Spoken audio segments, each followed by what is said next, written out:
জীবন ও জগতের ধারাপাতে জগন্নাথ দেব অর্থ, সুখ, সমৃদ্ধি ও শান্তির প্রতীক হয়ে যুগ যুগ ধরে বিরাজিত।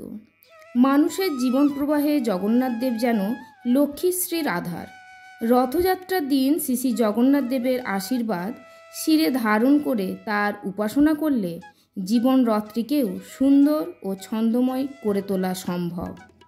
মানুষের জীবনে সব উৎসবেরই মূল ভিত্তি হলো মানুষের সুখে থাকা, সমৃদ্ধিতে থাকা ও শান্তিতে থাকা। তো বন্ধুরা, আজকে জিয়া সিংহ ব্লগে আলোচনা হতে চলেছে কিভাবে জগন্নাথ দেবের আরাধনা করলে আমাদের মনুষ্য জীবনে সুখ, সমৃদ্ধি ও শান্তি লাভ করা যাবে। তো যদি আলোচনাটি ভালো লাগে অবশ্যই কমেন্টে লিখবেন জয় জগন্নাথ। এবং আমার চ্যানেলটি যে সমস্ত নতুন বন্ধুরা ভিজিট করছেন আমি তাদের কাছে একান্ত অনুরোধ করছি চ্যানেলটি সাবস্ক্রাইব করে পাশে থাকার জন্য। তো অর্থ বৃদ্ধির জন্য রথের দিন ঠাকুরের আসনে একটি সুন্দর হলুদ কাপড় রাখতে হবে। ওই কাপড়ের ওপর 11টি কড়ি রাখতে হবে। কড়িগুলোর ওপর কেশরের টিপ দিতে হবে। এরপর অর্থবৃদ্ধির জন্য সারা রাত ওগুলো ঠাকুরের আসনে রেখে দিতে হবে।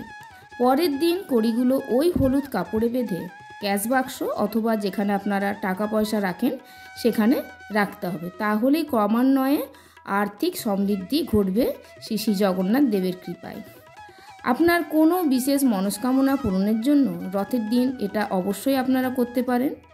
11 রকমের ফল একটি করে, 11 রকমের মিষ্টি একটি করে, 11টি 1 টাকার কয়েন একটি হলুদ কাপড়ে মুড়ে নিন।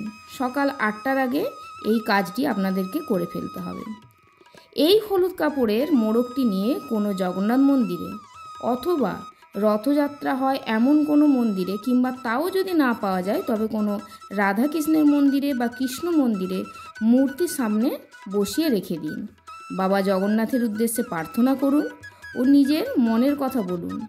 আপনার মনস্কামনা কিছুদিনের মধ্যেই শ্রী শ্রী জগন্নাথ দেবের আশীর্বাদে পূর্ণ হয়ে যেতে পারে।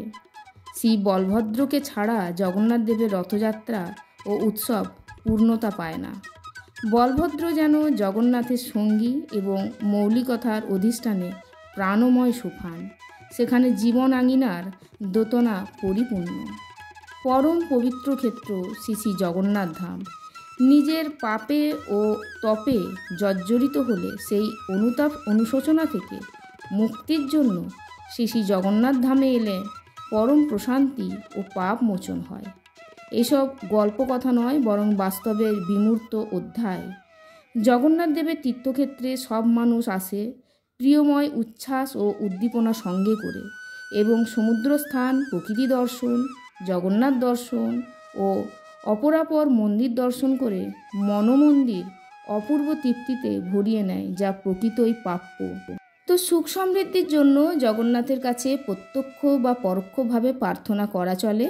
ঘরে জগন্নাথের মূর্তি থাকলে তার সামনে বা নারায়ণের সামনে এই ব্রত করা চলে।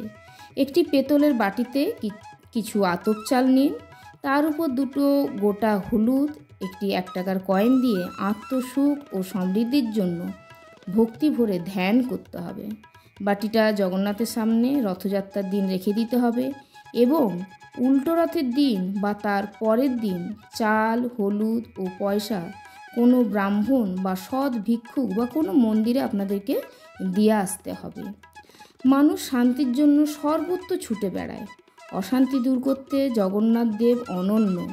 হতাশা, দুঃখ, মানসিক ব্যথা দূর করতে এবং আনন্দ ও মানসিক শান্তি পেতে জগন্নাথ দেবের ওপর নির্ভরতা অপরিমেয়। শান্তি পাওয়ার পদ্ধতিটি হলো তুলসী নারায়ণের খুবই প্রিয়, তাই জগন্নাথ দেবকে রথযাত্রার সময় এটা দিন। 108টি তুলসী পাতার মালা তৈরি করে জগন্নাথ দেবের গলায় পরিয়ে দিন। 108টি তুলসী পাতা দিয়ে তৈরি করতে না পারলে সেক্ষেত্রে আপনারা 54টি পাতা দিয়ে মালা তৈরি করলেও চলবে। তুলসী পাতা ফুটো করতে নেই, তাই তুলসী পাতার ডাঁটিতে বেঁধে আপনারা মালা তৈরি করতে পারেন।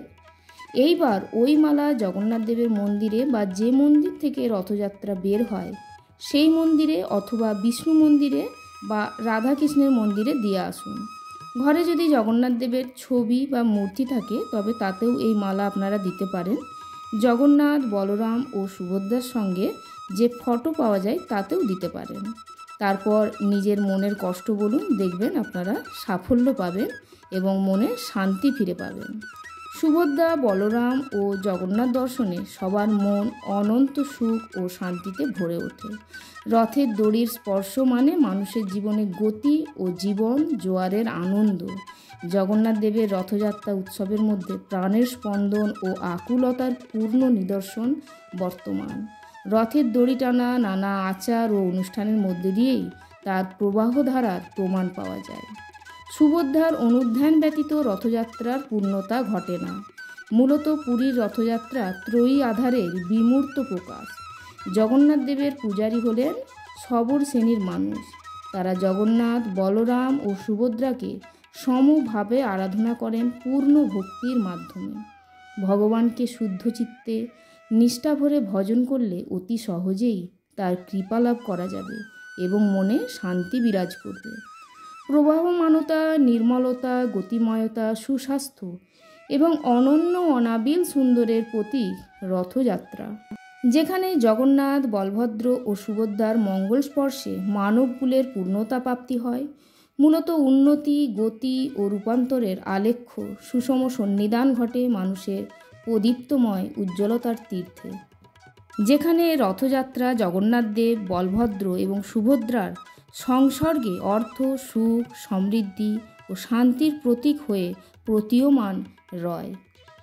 তো বন্ধুরা, আজকের ভিডিওর আলোচনা এখানেই শেষ করছি। ভালো লাগলে অবশ্যই কমেন্টে লিখবেন জয় জগন্নাথ। পরের ভিডিওতে আবার দেখা হচ্ছে। আপনারা সবাই ভালো থাকুন, সুস্থ থাকুন। জগন্নাথ দেবের কৃপায় জয় জগন্নাথ।